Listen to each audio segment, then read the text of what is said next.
Welcome to AI 575 with Arrow. This is Hoot to Hoot.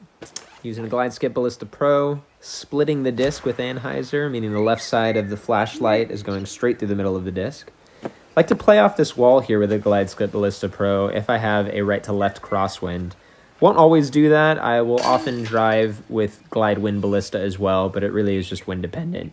But you can see that was a pretty easy putt. Here I'm once again not moving the initial aim point. Full power with full disc hyzer to sneak between that tree and on the other side of this log. Sometimes you can actually hit the log, and that's a pretty decent place to be, but I love this spot because you can kind of air to a side. I guess I kind of prefer to be a little bit left of here and try to position that tree on the right, the second tree on the right, to be behind the basket in case you miss. So here the top of the accurate windbreak fuse is right at the bottom line of the first Wi-Fi curve. That's about 120 feet exactly, and then I'm playing the camera pan looking for what I want to see to just strike it into the heart of the chains. I think you need that eagle if you're trying to maximize your score, either on Alwood as an individual course or in this tournament.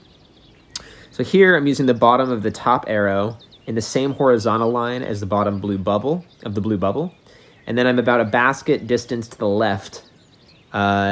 Then I'm not quite full power with the accurate windbreak river. Sometimes you can get a little bit of collision here, but if you sneak just under the trees, that's a pretty good line. You got that log in the back and the tree, plus the stones to kind of slow you down. You can end up OB on that ace run, though, so it's a little dangerous. I'm just trying to kind of chase Lonely Belgian's 20 down tournament record on this, so trying to use every opportunity I can. Here, my aim point was the bottom of the bottom green arrow, and I did a full send because of that 3 wind that's pushing me left to right. That's going to work with accurate windbreak musket. It's a pretty routine birdie for me on this hole here. On Alwood 5, my aim point is the top of the middle green arrow. I'm lining that up right at the top of this first bush here, and in a vertical line with the right side of the tree in the distance. Glide Wind Ballista will make it through the gap. Even if you get collision on those overhead leaves, and that hits the pin, that's perfect. But my go-to tends to be a Glide Wind Ballista, except in some winds I might disc down and go Glide Wind Recoil instead. Glide Skip Ballista Pro if I'm running that one. Here I'm using the top of the top green arrow as my aim point. A little bit of a hyzer on this forehand line, and as long as you make it through those first 2 trees, and you're not... I think I'm not quite full power on that. I'm like just a smidgen below that. And usually if you don't hit that rock, you can end up inside of like 60, even sometimes like 50 feet from the basket here. And this is a really routine backdoor birdie for me on this hole. So here I'm just trying not to mess up a pretty good start to a pretty good run. And just trying to sink this, playing my camera pan. Sometimes the camera pan won't reveal exactly what you're looking for, or at least for me. So then I just will take my time until I get exactly what I want before I release. Here I'm using a light Glide Ballista Pro, and I kind of am making sure the bottom of the middle arrow is right at the tree line. If you sneak around that first tree, as long as you don't hit this main tree trunk, sometimes you could even get like a triple collision, and that's fine with a light Glide Ballista Pro. But once again, pretty routine birdie, unless you get that devastating like 3 headwind type of situation on this hole. Then it's kind of all bets are off. Here, Glide Skip Ballista Pro off the tee every time. Bottom of the top green arrow in the far distance, like in between 2 trees. The one on my left, and then there's one like 2 trees to the left right there. If you want to go back and kind of see where I was at. So I end up behind this tree, but I'm thinking I'm not going to get collision here. I want to take a shot that might split the difference, so I'm kind of... You can see I'm kind of walking through my thought process like, what do I want to do here? And I'm thinking that in this 3 headwind, the accurate Glide Musket, especially if I do get collision here, is not going to make it. So I decide to disc up to the Glide Wind Recoil. And I'm really just looking, there's a batch of trees on my left. I want to clear those. I'd rather end up on the hill for this shot. And as long as I don't hit any of the trees on the left, I'll have a clear uphill shot at the basket, which I feel confident I can make. So I did get collision, you'll see there, but I narrowly avoid that batch of trees on the left. That worked out just about what I was looking for. With a 3 wind, I'm not feeling crazy confident here. This is easy to miss. And as Creshy would tell me, I always need to charge my phone when I'm doing these runs. But here, because it's with a 3 wind, I'm expecting lift from the wind. So I decide to pull it back as if it's a 50-foot shot and like a 1 wind. And that's just enough lift to sneak over the cage. Can't recommend familiarizing yourself with various different throw-in scenarios. Yeah, I mean, it's just so invaluable. Here, my aim spot is I'm kind of splitting the bottom green arrow with the tree line. And I'm trying to think if there's like a vertical spot that's really helpful, but I guess it's just something that I've practiced a ton. I want collision on this tree here. I didn't get it. But then worst case scenario, if you get the aim point right, once again, I'm kind of splitting 2 scenarios. Like if I don't get collision, then I'm going to hit the wall. If I do get collision, I actually have a shot at an ace run there if you kind of dial that in. And then with a 57-foot putt, pretty routine in the 2 headwind. I mean, putting for me doesn't start to get difficult until you start to get into the 100-foot range, and or if you have a wind like at 3 or higher. So here I'm going to have a 3 tailwind, kind of like tail crosswind. But my aim point's pretty similar. Once again, I'm splitting the bottom green arrow like Glide Ballista Pro. Not quite full power. And again, I'm trying to get collision on. There's like a batch of trees specifically that if you get the right collision, it'll slow the disc down just enough, and you can kind of fade it into the basket. So I think here I decided to disc down a little bit to a roll Glide Ballista Pro to try for that same shot, but that in case if I get the ground, I didn't want to, and I might have in this case, I wanted it to kind of get that sticky function on the ground. So if I used like Glide and I had that exact same line, I might have slid out of bounds there. So that's why I decided for that play. On the right side of the basket here for this throw-in, and again, I'm treating this at about like, I'm kind of thinking of that as about a 45-foot throw-in if you didn't have the 3 wind. Gonna go glide skip Ballista Pro off the tee again. Same aim point as before, bottom of the top green arrow, in between those 2 trees in the distance. And I like to do like a full disc anhyzer. This is my spot. I like to play through this line. It's a little bit dangerous. You're really flirting with OB there every time. But if you get to this spot, which is what I was hoping for the first time, this is about as good of a spot as I can say for an eagle run on Alwood 8. So here I'm not quite full power. I'm kind of little bit of anhyzer there. I think I had about the right power, but just not quite the right angle on that. But I felt pretty good about that run.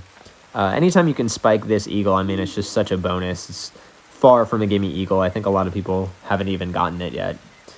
70 feet, so I'm on the right side of the basket with the aim point.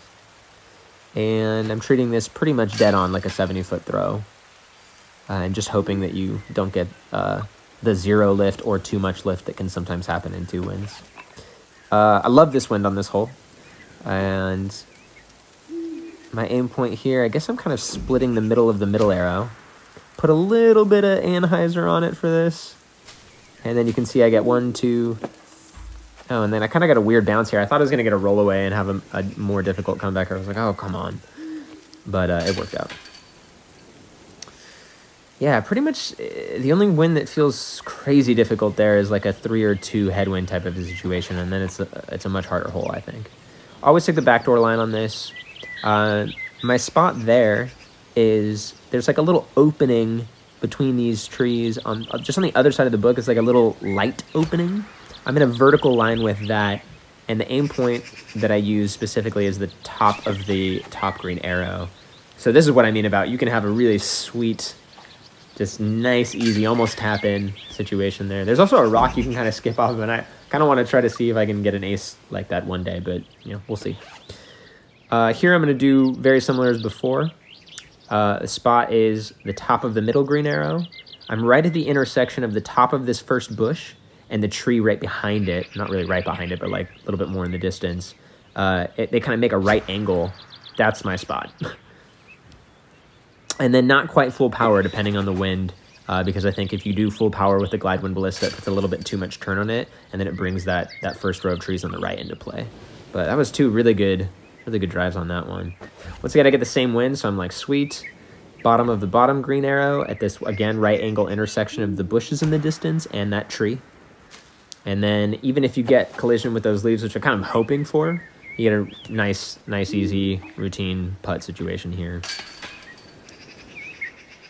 Some of my other videos, you might see a different line that I'll take when I get a right to left wind. I take a different gap through the trees.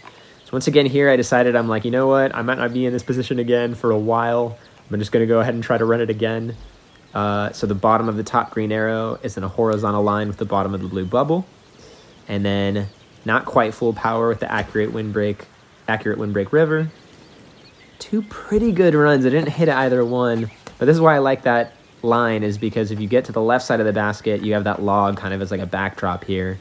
And then I just feel very comfortable with my comebackers. So 77 feet, I'm a little nervous here with the 3 wind, and anything can go down, but I just feel overall confident that I could hit this when I miss the ace run, which is obviously way more times than you hit it.